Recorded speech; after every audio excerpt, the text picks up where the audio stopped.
Шпекулациите во јавноста дека е можно Бугарија да крене рампата на европскиот пат на Македонија доведоа до протести во Софија, на кои се бара оставка од премиерот Кирил Петков и целата негова влада.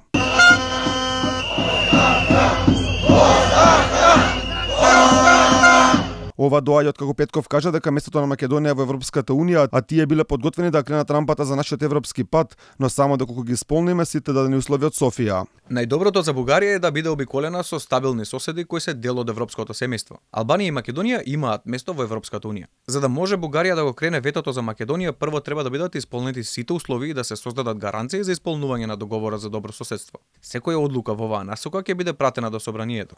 Ставот дека е можно да се попушти во однос на спорот со Македонија во медиумите го врати и Красимир Каракачанов, кој порача дека луѓето во бугарската влада биле подготвени да направат најголемо предавство.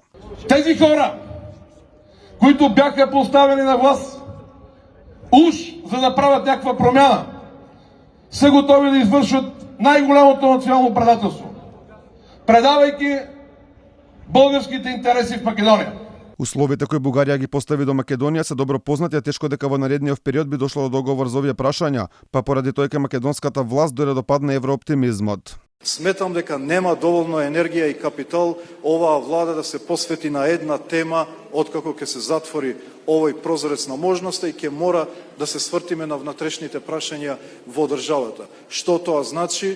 Ќе треба, се разбира, Европската унија да одлучи што понатаму, но топката веќе не е во нашиот двор, топката е веќе во Софија, затоа што ние направивме све што можеше да се направи како еден конструктивен партнер во овие разговори. Сосем известно дека Македонија ќе добие ново бугарско вето и во јуни оваа година, што го наговести бугарскиот претседател Румен Радев.